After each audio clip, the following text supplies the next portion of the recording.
بسم اللہ الرحمن الرحیم۔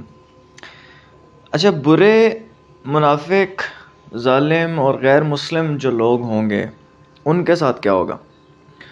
رسول اللہ صلی اللہ علیہ وسلم فرماتے ہیں کہ سوال جواب کے بعد وہ جو 3 سوال ہوں گے، آسمان سے اعلان ہوگا کہ یہ بندہ جھوٹا ہے اور اس کی قبر کو دوزخ سے آئے ہوئے مٹیریل سے سجاؤ اور اسے جہنم سے آئے ہوئے کپڑے پہناؤ اور اس کے لیے دوزخ کا ایک دروازہ کھول دو۔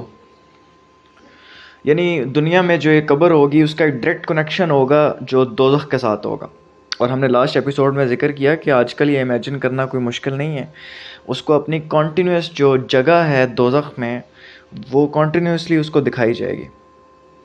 اور ہم لوگ سمجھتے ہیں کہ یہ صرف قبریں ہیں اور یہ مٹی کے ڈھیر ہیں اور کچھ بھی نہیں ہے یہاں، حالانکہ اصل ریالٹی میں وہ قبریں کنیکٹڈ ہیں، یا تو جنت کے ساتھ کنیکٹڈ ہیں یا دوزخ کے ساتھ کنیکٹڈ ہیں۔ اور اس کے بعد ایک شخص انتہائی بدصورت اس کی قبر میں آئے گا اور انتہائی برا اور بدصورت وہ شخص ہوگا، اور وہ شخص پوچھے گا، وہ بدکار شخص، وہ ظالم شخص، وہ پوچھے گا کہ تم کون ہو؟ تو وہ کہے گا میں تمہارے برے اعمال ہوں اور میں تمہارے ساتھ قیامت تک رہوں گا۔ اور اس سے انتہائی بری اور گلنے سڑنے کی بو آ رہی ہوگی، اور پھر اس کے لیے بھی 2 کھڑکیاں کھلیں گی، ایک جنت کی اور دوزخ کی۔ دوزخ کی تو جو اس کی پلیس ہے اس کو دکھائی جائے گی کہ یہ تمہاری جگہ ہوگی ابھی، اور جنت کی اس لیے دکھائی جائے گی تاکہ اس کو بتایا جائے کہ اگر تو یہ برے اعمال نہ کرتا تو یہ تیری جگہ ہوتی۔ تو اس کو فزیکلی بھی وہاں ٹارچر ہو رہا ہوگا اس کا، اور اس کو سائیکولوجیکلی بھی وہ ریگریٹ میں ہوگا، افسوس کر رہا ہوگا کہ کاش میں اپنی زندگی میں کچھ اچھے اعمال کر لیتا اور ان برائیوں سے بچ جاتا۔ اور پھر وہ اللہ تعالیٰ سے وہ شخص کہے گا، او اللہ قیامت کا دن نہ شروع کریں، اے اللہ قیامت کا دن شروع نہ کریں، کیونکہ اس کو اپنا فیوچر نظر آ رہا ہوگا کہ آگے تو بربادی ہے۔ اب سوال یہ پیدا ہوتا ہے کہ کیا مسلمان کو بھی قبر کا عذاب ہو سکتا ہے یا یہ صرف غیر مسلموں کے لیے؟ تو القرطبی فرماتے ہیں، امام القرطبی، وہ کہتے ہیں کہ یاد رکھو کہ قبر کا عذاب صرف غیر مسلموں، منافقوں کے لیے نہیں ہے، بلکہ مسلمانوں کو بھی ہو سکتا ہے۔ اور اس کی میجر ریزن کیا ہوگی کہ ان کے اعمال کی کوتاہی کی وجہ سے۔ اور وہ کیا کیا میجر وجوہات ہو سکتی ہیں ان کو ہم یہاں لسٹ ڈاؤن کرتے ہیں، جاٹ ڈاؤن کرتے ہیں۔ نمبر ون ریزن جو مسلمان کو قبر کا عذاب جس کی وجہ سے ہو سکتا ہے وہ ہے چوری۔ ایک چیز آپ کی نہیں تھی، یا آپ نے غلط طریقے سے وہ حاصل کی، یا آپ نے انجسٹیفائڈ کرپٹ طریقوں سے وہ حاصل کی۔ اور اس پہ ایک بڑا مشہور واقعہ ہے، حضور اکرم صلی اللہ علیہ وسلم کا ایک خادم تھا اور وہ جہاد پہ آپ صلی اللہ علیہ وسلم کے ساتھ موجود تھا، اور آپ صلی اللہ علیہ وسلم کا گھوڑا تیار کر رہا تھا۔ وہ اچانک ایک تیر آیا، ایک اڑتا ہوا آوارہ تیر تھا، اور وہ اس کو لگا اور وہ مر گیا۔ تو سارے صحابہ نے کہا کہ کتنا خوش قسمت ہے یہ شخص شہید ہو گیا، کتنا خوش قسمت ہے یہ شخص کہ یہ حضور اکرم صلی اللہ علیہ وسلم کا گھوڑا سیٹ کر رہا تھا اور یہ شہادت اللہ تعالیٰ نے اس کو نصیب فرمائی۔ تو آپ صلی اللہ علیہ وسلم نے فرمایا کہ نہیں، یہ شہید نہیں ہے۔ غزوہ خیبر کے موقع پر اس نے جو چادر چرائی تھی وہی اس کو آگ میں لپیٹ کے اس کے ارد گرد وہی چادر یہ قبر میں یہ جل رہا ہے۔ تو لوگ سمجھ رہے تھے، دیکھیں آپ اندازہ لگائیں کہ لوگ کیا سمجھ رہے تھے، صحابہ کیا سمجھ رہے تھے کہ رسول اللہ صلی اللہ علیہ وسلم کا گھوڑا تیار کر رہا ہے اور یہ جہاد کر رہا ہے آپ صلی اللہ علیہ وسلم کے ساتھ، لیکن پھر بھی ایک چادر اس نے بغیر بتائے غزوہ خیبر کے موقع پر لے لی تھی۔ تو اس کا آپ دیکھیں کہ اس کی وجہ سے اس کو قبر میں عذاب مل رہا ہے، اس کو وہی چادر اس کو ریپ کر کے اس کے ارد گرد جو ہے اس کو جلا رہی ہے۔ تو ان لوگوں کا کیا بنے گا جو کروڑوں کا غبن کرتے ہیں اور جو غریب عوام کا پیسہ چوستے ہیں، جو انجسٹیفائڈ کرپٹ طریقوں سے ادھر ادھر امبیزلمنٹ کرتے ہیں، وائٹ کالر کرائم کرتے ہیں، ان کا کیا بنے گا؟ تو ہمیں اس پہ سوچنا چاہیے کہ ایک چادر، مومن تو اتنا ویجیلنٹ ہوتا ہے کہ ایک چادر جو ہے اس کا بھی اس نے حساب دینا۔ اچھا، اس طرح کا مال جب ہم لے لیتے ہیں غلط طریقوں سے تو اس میں برکت بھی نہیں ہوتی، اور وہ مال جیسے آتا ہے اسی طریقے سے نکل بھی جاتا ہے۔ اللہ تعالیٰ آپ کو ایسے ایسے طریقوں سے وہ مال آپ کا نکال لیتے ہیں کہ آپ کو خبر بھی نہیں ہوتی۔ تو یہ دولت جو ہے یہ امتحان ہے بیسیکلی۔ اللہ تعالیٰ قرآن مجید میں فرماتے ہیں ایک جگہ پہ کہ یہ دولت ہم نے جو دنیا میں مختلف لوگوں کو دی ہوئی ہے، یہ ہم نے صرف اس لیے دی ہوئی ہے تاکہ ہم اس کو آزما سکیں، اس سے متاثر مت ہونا۔ اگر آپ نے صحیح جگہ اس دولت کو لگایا تو آپ کو انعامات ملیں گے آخر میں، حضرت عثمان کی طرح آپ بن سکتے ہیں، ان کے انعامات ہی انعامات۔ اور اگر غلط طریقے سے اس دولت کو حاصل کیا تو آپ کو عذاب ملے گا۔ تو یہ دولت جو ہے وہ امتحان ہے۔ اچھا، سیکنڈ اور تھرڈ وہ کون سی چیزیں ہیں جس کی وجہ سے مسلمان کو عذاب قبر ہو سکتا ہے؟ اس پہ بڑی ایک حدیث ہے حضور اکرم صلی اللہ علیہ وسلم کی۔ آپ علیہ وسلم دو قبروں کے پاس سے گزر رہے تھے تو آپ نے فرمایا کہ ان دونوں قبروں کو جو لوگ ہیں اس میں ان کو عذاب ہو رہا ہے، اور وہ کوئی بڑی بات نہیں تھی۔ ایک کو عذاب ہو رہا تھا کہ وہ شخص غیبت کرتا تھا، اور دوسرے کو اس وجہ سے عذاب ہو رہا تھا کہ وہ پیشاب سے اپنے آپ کو پاک نہیں رکھ سکتا تھا۔ تو یہ ایک شخص لوگوں کے درمیان لڑائیاں کرواتا تھا، ادھر کی بات ادھر لگاتا تھا، مسالے لگا کے غیبت کرتا تھا، اور دوسرا شخص جو ہے وہ اپنی جو پاکیزگی ہے اس کو مینٹین نہیں کر پاتا تھا۔ تو کیونکہ ایمان جو صفائی ہے وہ نصف ایمان ہے، الطہور الشطر الایمان۔ تو یہ دو ریزنز بھی ہیں کہ جس کی وجہ سے مسلمان کو عذاب ہو سکتا ہے۔ اچھا، چوتھی، پانچویں، چھویں اور ساتویں ریزن کیا ہے؟ بخاری شریف کی حدیث ہے۔ آپ علیہ وسلم اکثر فجر کے بعد صحابہ سے فجر کی نماز کے بعد پوچھا کرتے تھے کہ کسی کو کوئی خواب آیا؟ تو صحابہ بتاتے تھے کہ آج مجھے یہ خواب آیا یا وہ خواب آیا، تو آپ صلی اللہ علیہ وسلم پھر اس کو انٹرپریٹ کیا کرتے تھے کہ اچھا اس کا مطلب یہ ہے اور اس کا مطلب یہ ہے۔ تو ایک دن آپ نے اسی طرح پوچھا سب سے کہ آج کسی کو خواب آیا؟ تو جواب ملا کہ نہیں۔ تو آپ صلی اللہ علیہ وسلم نے فرمایا کہ مجھے ایک خواب آیا رات کو۔ اور یاد رکھیے گا کہ انبیاء کے جو خواب ہیں وہ سچے ہوتے ہیں، وہ وہی ہوتے ہیں۔ تو آپ صلی اللہ علیہ وسلم فرماتے ہیں کہ جب میں سویا ہوا تھا تو دو لوگ آئے اور انہوں نے میرا ہاتھ پکڑا اور مجھے اپنے ساتھ لے گئے، اور انہیں ایک شخص ملتا ہے جس کے منہ میں لوہے کا کنڈا ڈلا ہوا ہے، دونوں طرف سے دو کنڈے ہیں جو اس کے منہ میں ڈلے ہوئے ہیں، ہکس جیسے آپ کہہ سکتے ہیں، اور پھر اسے کھینچا جاتا ہے، اور وہ جو کنڈے ہیں وہ اس کی گردن سے نکلتے ہیں، منہ میں ڈالا جاتا ہے اور گردن سے نکلتے ہیں۔ اتنا شدید ترین اس پہ عذاب ہو رہا ہوتا ہے، دو بڑے کنڈے ہوتے ہیں۔ تو رسول اللہ علیہ وسلم نے ان سے پوچھا کہ یہ کون ہے؟ انہوں نے جواب نہیں دیا، اور آپ صلی اللہ علیہ وسلم کو ایک دوسری جگہ لے گئے۔ وہاں ایک شخص اپنی کمر کے بل لیٹا ہوا تھا، اور ایک شخص اس کے اوپر کھڑا تھا، اور ایک بہت بڑا پتھر اس نے اٹھایا ہوا تھا اور وہ اس کے سر پہ مار رہا تھا۔ اور جیسے ہی وہ سر پہ مارتا تھا تو اس کا جو نیچے جو بندہ لیٹا ہوا تھا اس کا سر چورا چورا ہو جاتا تھا، اور جب تک وہ اس پتھر کو دوبارہ اٹھانے کے لیے جاتے تھے، وہ شخص دوبارہ جاتا تھا، تو تب تک وہ جو سر تھا وہ دوبارہ گرو کر جاتا تھا، اور وہ دوبارہ اس پتھر کو اس کے سر پہ مارتا تھا اور دوبارہ وہ چورا چورا ہوتا تھا، اور یہ پروسیس ریپیٹ ہو رہا تھا۔ تو آپ صلی اللہ علیہ وسلم نے پوچھا کہ یہ کون ہے؟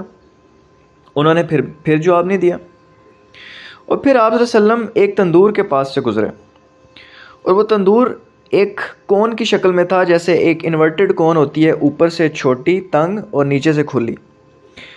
تو اس میں بہت سے مرد اور عورتیں تھیں اس تندور میں، اور نیچے سے آگ بھڑکائی جاتی تھی ان پر۔ تو وہ اوپر کی طرف بھاگتے تھے، لیکن کیونکہ وہ انورٹڈ کون تھی تو وہ اوپر سے ہو کے سلپ ہوتے تھے اور دوبارہ اس تندور کے اندر گر جاتے تھے۔ تو آپ صلی اللہ علیہ وسلم نے پوچھا کہ یہ کون ہے؟ تو انہوں نے پھر جواب نہیں دیا۔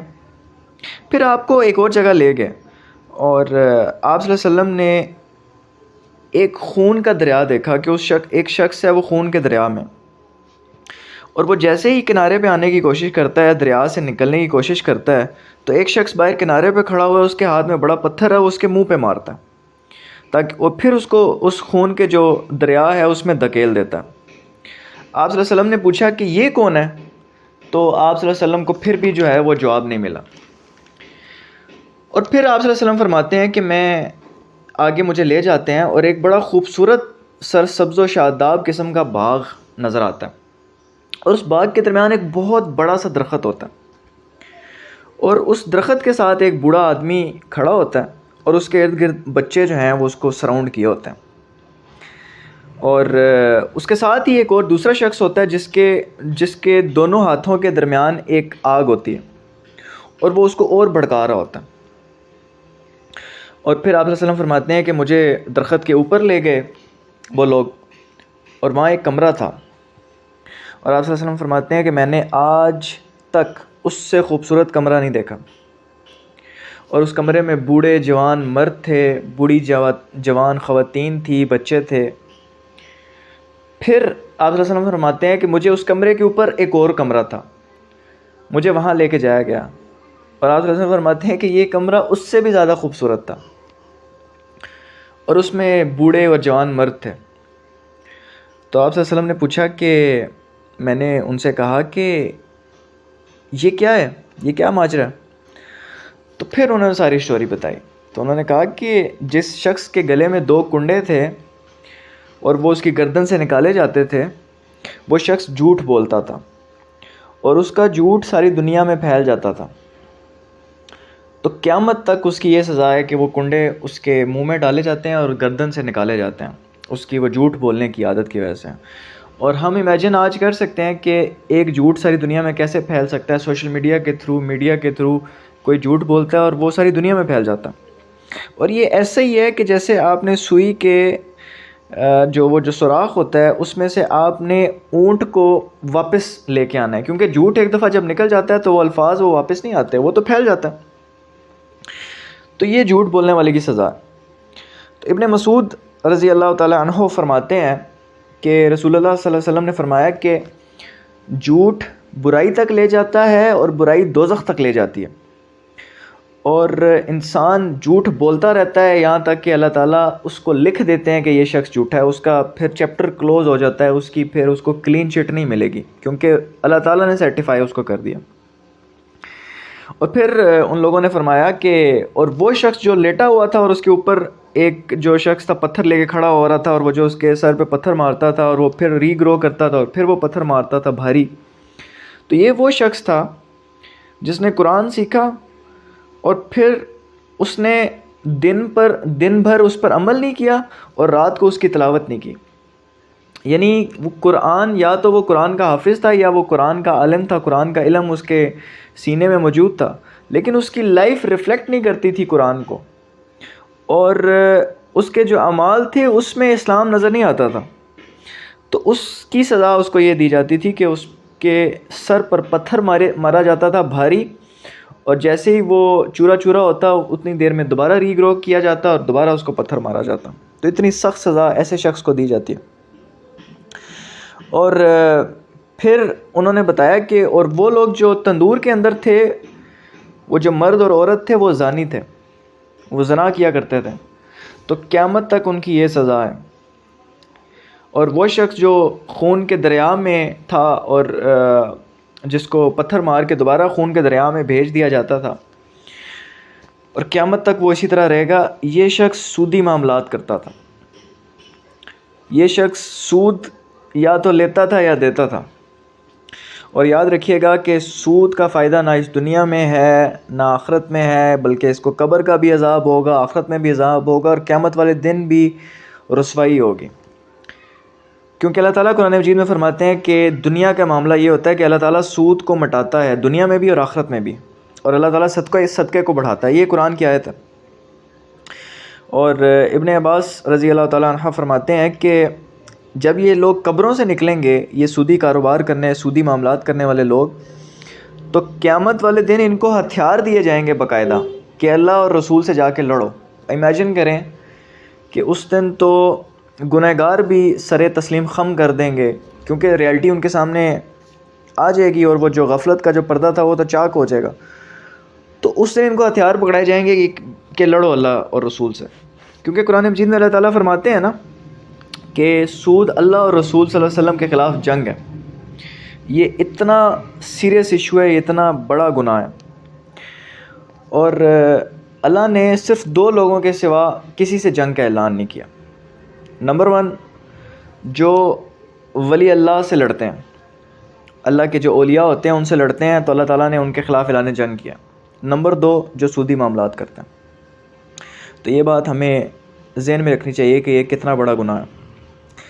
اور پھر بتایا گیا رسول اللہ صلی اللہ علیہ وسلم کو کہ اور وہ جو بوڑھا شخص تھا جو درخت کے ساتھ کھڑا تھا وہ حضرت ابراہیم علیہ السلام تھے، اور ان کے ساتھ جو بچے تھے یہ وہ تھے جو چھوٹی عمروں میں فوت ہو گئے تھے.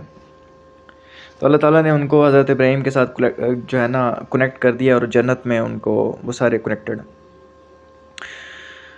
وہ چھوٹے چھوٹے بچے جنت میں جائیں گے، آگے جا کے ہم ڈیٹیل میں اس بات کو ہم پڑھیں گے انشاءاللہ.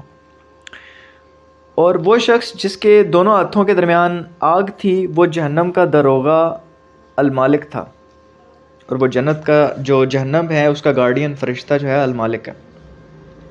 اور وہ جو کمرہ آپ صلی اللہ علیہ وسلم کو دکھایا گیا، جو پہلا کمرہ تھا، وہ مومنین کے لیے ریزروڈ ہے، جو آپ صلی اللہ علیہ وسلم فرما رہے تھے کہ میں نے اس سے خوبصورت کمرہ آج تک نہیں دیکھا. اور اس سے اوپر جو کمرہ تھا وہ شہداء کے لیے وہ کمرہ تھا، وہ اسپیشل کمرہ جو تھا آپ صلی اللہ علیہ وسلم فرما رہے تھے کہ جو نچلے کمرے سے بھی زیادہ خوبصورت تھا، وہ شہید کے لیے، شہداء کے لیے تھا.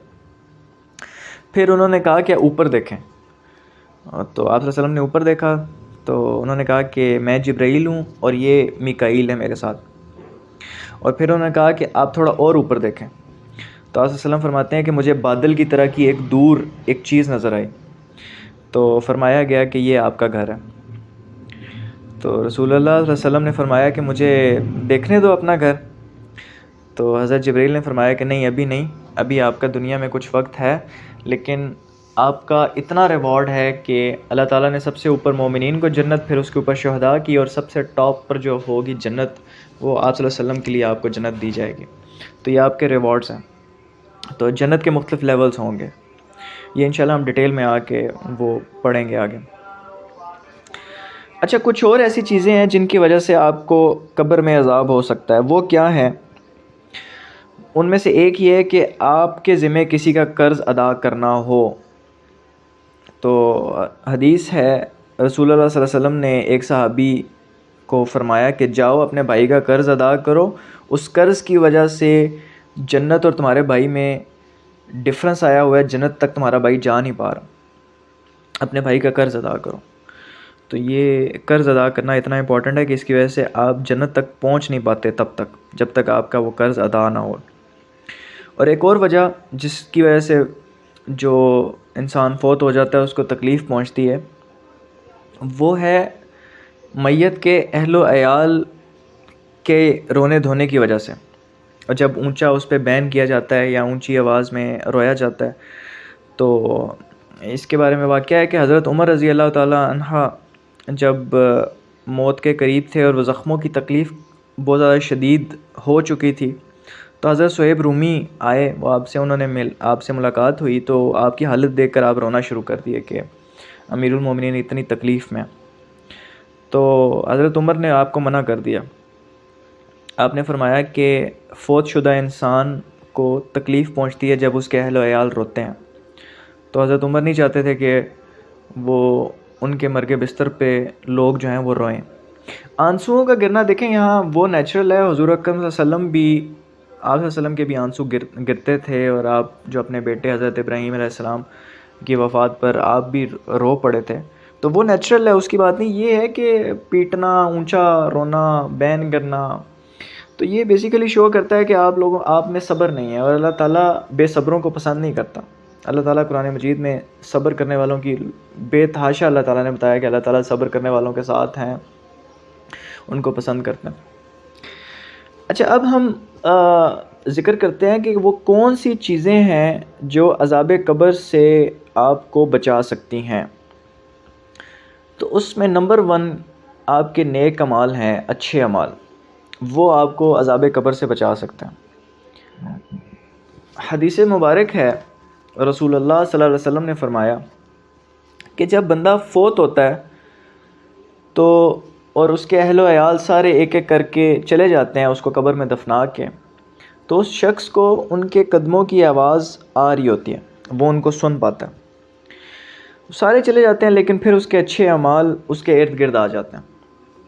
نماز اس کے سر کی طرف آ جاتی ہے، روزہ اس کی دائیں طرف آ جاتا ہے، زکوٰۃ اس کی بائیں طرف آ جاتی ہے، اور باقی سارے جو اس کے اعمال ہوتے ہیں وہ اس کے پاؤں کی طرف آ جاتے ہیں. اور جب بھی کوئی اس کے سر کی طرف سے حملہ آور ہوتا ہے کوئی اللہ تعالیٰ کے جو آزمائش یا عذاب کوئی آنا چاہتا ہے، تو نماز دفاع کرنے کے لیے آگے بڑھ جاتی ہے کہ تم میری طرف سے اس شخص پر حملہ نہیں کر سکتے. روزہ دائیں طرف سے دفاع کرتا ہے کہ اس سائڈ سے اس شخص پہ کوئی حملہ آور نہیں ہو سکتا. زکوٰۃ بائیں سائڈ پہ کھڑا ہو جاتی ہے اور دفاع کرتی ہے کہ اس سائڈ سے کوئی اس شخص پر حملہ آور نہیں ہو سکتا، اور باقی سارے اعمال پاؤں والی سائڈ سے اس کو پروٹیکٹ کرتے ہیں. اور یہ سارے اعمال جو ہیں ایک پروٹیکشن بن جاتے ہیں، ایک ڈھال بن جاتا ہے،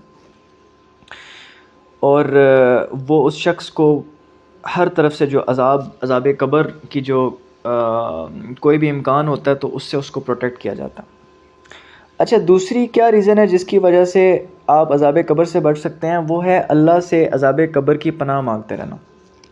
حضرت ابو ہریرہ رضی اللہ تعالیٰ عنہ کی مسلم شریف میں حدیث ہے، وہ کہتے ہیں کہ آپ صلی اللہ علیہ وسلم نے فرمایا کہ جب تم لوگ تشہد کر لو نماز میں تو اللہ تعالیٰ سے 4 چیزوں کی پناہ مانگو. نمبر 1، اللہ سے جہنم کی آگ سے پناہ مانگو. نمبر 2، عذاب قبر سے اللہ تعالیٰ کی پناہ مانگو. اور نمبر 3، زندگی اور موت کے فتنے سے اللہ تعالیٰ کی پناہ مانگو. اور نمبر 4، دجال کے فتنے سے اللہ تعالیٰ کی پناہ مانگو. تو یہ ایک مسنون دعا ہے جو کہ ہم نماز میں ہمیں پڑھنی چاہیے، اس سے ہم عذاب قبر سے بچے رہیں گے. اور ابھی ایک سوال پیدا ہوتا ہے کہ وہ کون لوگ ہیں جو قبر کی ان آزمائشوں سے بچ جائیں گے، جن پہ یہ ٹرائلز اینڈ ٹریبولیشنز نہیں آئیں گی؟ وہ کون لوگ ہیں؟ تو اس میں جو سب سے پہلی کیٹیگری ہے وہ شہداء کی ہے. شہید کا اتنا بلند رتبہ ہے کہ ان کو قبر کا عذاب نہیں ہوگا. رسول اللہ علیہ وسلم نے فرمایا کہ شہید کے لیے 6 انعامات ہیں. نمبر 1، اس کا جیسے ہی خون کا پہلا قطرہ گرے گا اس کے تمام گناہ معاف کر دیے جائیں گے اور وہ جنت میں اپنی جگہ دیکھ پائے گا. پہلے قطرے کے ساتھ ہی وہ کلین چٹ ہو جائے گی، اس کی جو سارا کھاتا ہے اس کا کلیئر، صاف ستھرا، صرف نیکیاں، گناہ ختم. نمبر 2، اسے قبر کے عذاب سے محفوظ رکھا جائے گا. نمبر 3، اسے قیامت میں شدید ترین ڈر سے بچا لیا جائے گا، کیونکہ قیامت انتہائی ڈرا دینے والی ہوگی، اور لیکن وہ شہید جو ہے وہ اس دن اس کے ڈر سے بچ جائے گا. نمبر 4، سکون اور اطمینان کا تاج اس کے سر پہ پہنایا جائے گا، اور جس کا ایک ہیرا اس ساری دنیا اور اس میں جو کچھ بھی ہے اس کے برابر اس کی قیمت ہے، وہ جو ہیرا اس کے تاج میں لگا ہوگا، سکون اور اطمینان کا. اور 5واں انعام کیا ہوگا کہ اس کو 72 حوروں سے اس کی شادی کروائی جائے گی، وہ اس کی ملک ہوں گی. اور 6واں انعام کیا ہے کہ وہ اپنے 70 رشتہ داروں کی شفاعت کر سکے گا. تو اتنے بڑے انعامات اللہ تعالیٰ نے شہداء کے لیے رکھے ہوئے ہیں، کیونکہ اللہ تعالیٰ کی راہ میں جان دینے سے افضل کوئی چیز نہیں. ایک صحابی نے پوچھ لیا، یا رسول اللہ، یہ کیسے ہو سکتا ہے کہ ایک مومن کے لیے قبر کی آزمائشیں ہیں لیکن شہید کے لیے نہیں ہیں؟ تو آپ صلی اللہ علیہ وسلم نے بڑا پیارا جواب دیا. آپ صلی اللہ علیہ وسلم نے فرمایا کہ میدان جنگ میں اس کے سر کے اوپر جو تلواروں کی چمک ہے وہ اس کے لیے کیا کم آزمائش ہے؟ وہ آزمائش اس کے لیے کافی ہے. یعنی میدان جنگ میں جب بیٹل فیلڈ میں ہر لمحے آپ کے سامنے موت کھڑی ہو اور ہر تلوار کے وار پر آپ کو موت نظر آ رہی ہو، تو اس سے بڑی کوئی آزمائش ہوگی؟ اس میں بھی کوئی شخص جو ہے وہ اللہ تعالیٰ کی راہ میں جان دینے کے لیے ہر وقت تیار ہو. اور آج کل میں ہم یہ مثال لے سکتے ہیں کہ جب گولیاں چل رہی ہوں، بم گر رہے ہوں، آگ لگی ہو، تو ہر لمحہ موت آپ کے سامنے، اور اس کے باوجود بھی آپ اللہ تعالیٰ کی راہ میں دفاع کر رہے ہیں، اللہ تعالیٰ کی راہ میں جہاد کر رہے ہیں. تو ان لوگوں کے لیے یہ آزمائش کافی ہے، اور قبر کی آزمائشیں ان لوگوں کے لیے نہیں ہوں گی. تو یہ ریوارڈ اللہ تعالیٰ جو شہداء کو دے گا. دوسری کیٹیگری جو ہے جن کو قبر کے آزمائشوں سے بچایا جائے گا وہ ہے المرابط. المرابط وہ ہوتا ہے وہ مجاہد ہوتا ہے جو گھر سے دور کسی پوسٹ پر تعینات ہوتا ہے، اور وہ فکس ہوتا ہے وہاں، اس کی یہ ڈیوٹی ہوتی ہے کہ اس نے وہ پروٹیکٹ کرنی ہے وہ پوسٹ، اور وہاں دشمن کا مقابلہ اس نے کرنا ہے، وہ جمع رہتا ہے وہاں. تو یہ بڑی مشکل جاب ہے اور اس کا انعام بھی بڑا ہے.